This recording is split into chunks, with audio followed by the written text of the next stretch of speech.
Now, what are all the challenges, or that we can call it as a technical challenges that needs to be addressed in order to implement the smartness in the cities?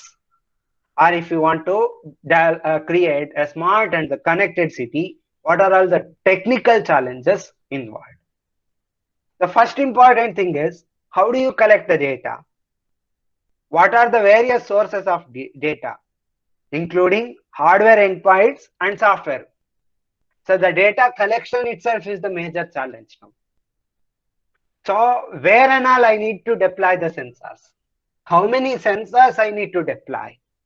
And whether I need to capture the data only from the sensors, or whether I need to ask the public to give the data through their smart devices, whether I need to capture the data from other computers or another entities, or from the softwares what people are using.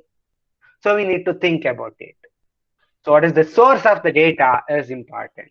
How do you collect the data? What are the various sources of the data? It can be hardware source or it can be software source. So it's not just collecting the data from the sensors deployed everywhere. Even public should report their problem. Even public should feed the data through the smart devices, through the smart portal.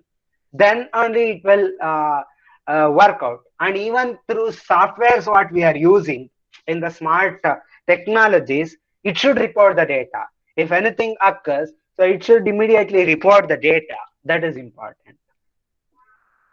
The next important challenge is, how do you make sure that any data collection devices, such as sensors, can be maintained without the high cost? The maintenance is another important challenge. See, deploying the sensors is fine.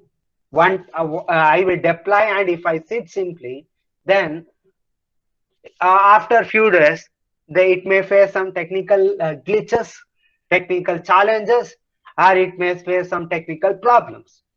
So continuous maintenance of these devices, this infrastructure, what we are going to develop for converting a city into a smart city is important. Ongoing maintenance, and again, I should not spend more for this. So the cost is the major important challenge everywhere.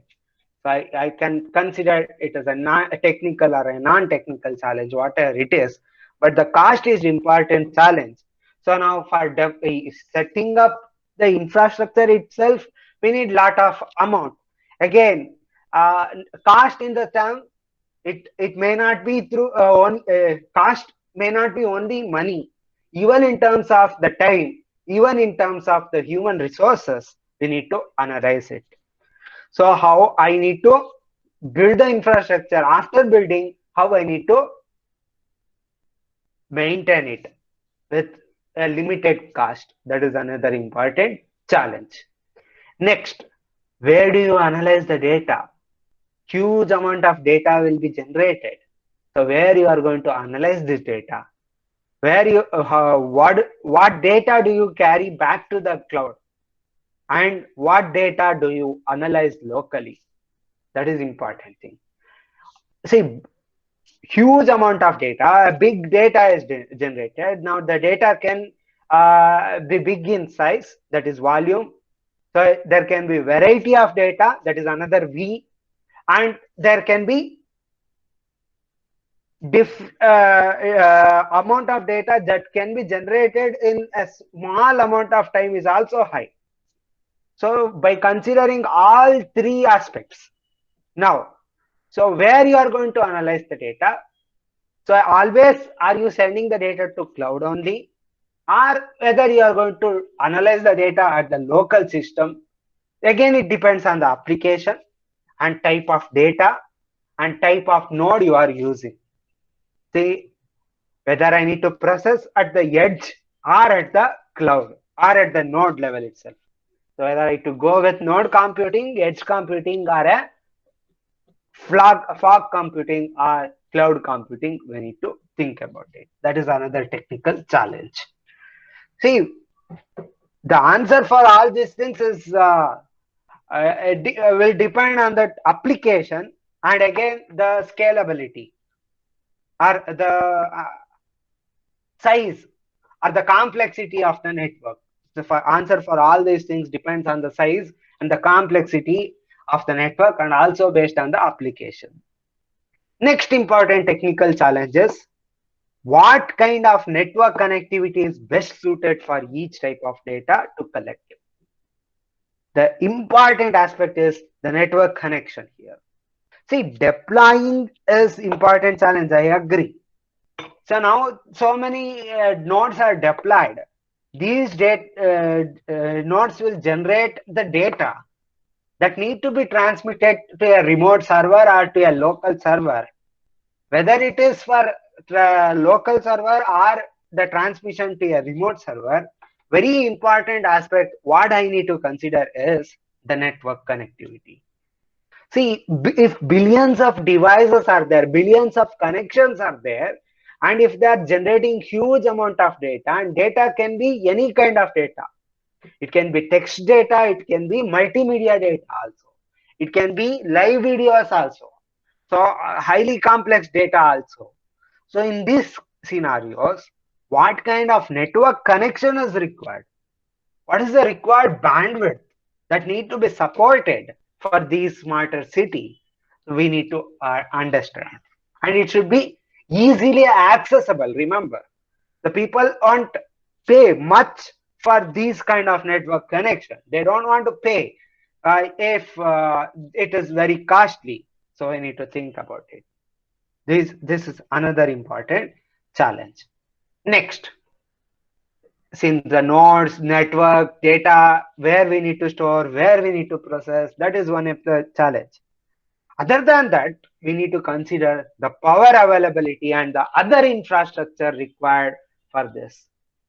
See, if huge amount of data is generated, where I need to store, whether it is a cloud or a local server, what kind of device is required for storing this? What is the capacity of this storage device? How much storage is required? Imagine. So we need to facilitate that. The networking infrastructure I need to establish. How many routers? How many switches? I need to enable the security. So I need to use certain firewalls and other things. Again, these are the technical ICT resources. Other than that, power sources. So if I want to connect everything to the internet, and if I want to make the smart city, and if the electricity is not there, what the use? So I need 24/7 power. So if the power is not there for 6 hours a day, then how the data will be generated and how it will be transmitted? Then how can I call it as a smarter city? So power availability is important, and how to ensure that we can provide 24/7 power is important. Next important thing is huge amount of data is generated, and there can be redundant data and some unnecessary unwanted data. So whether we need to send everything to the server for processing, or we need to aggregate or combine or filter out some redundant data, that we need to check. If I want to aggregate or filter out the data, where I need to do that and how I need to do that. See, there are 5 basic aggregation functions. Taking the average of the data is one of the aggregation function. Taking count of the data, finding the maximum value, finding the minimum value, or taking the sum. These are the 5 important aggregation functions. Along with that, we can concatenate data. Data from multiple sources can be concatenated, and just we can send it. These are some aggregation mechanism. Which one I need to follow?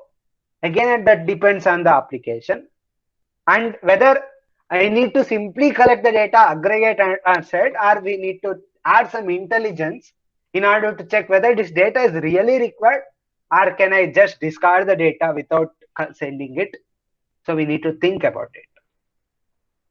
Next, how do you publish the data and make it available for applications to consume?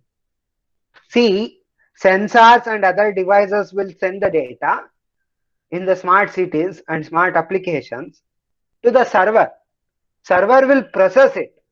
Now, how I can use that data, how I can publish the data, or how I can consume the data.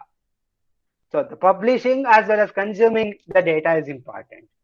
That if there can be different entities.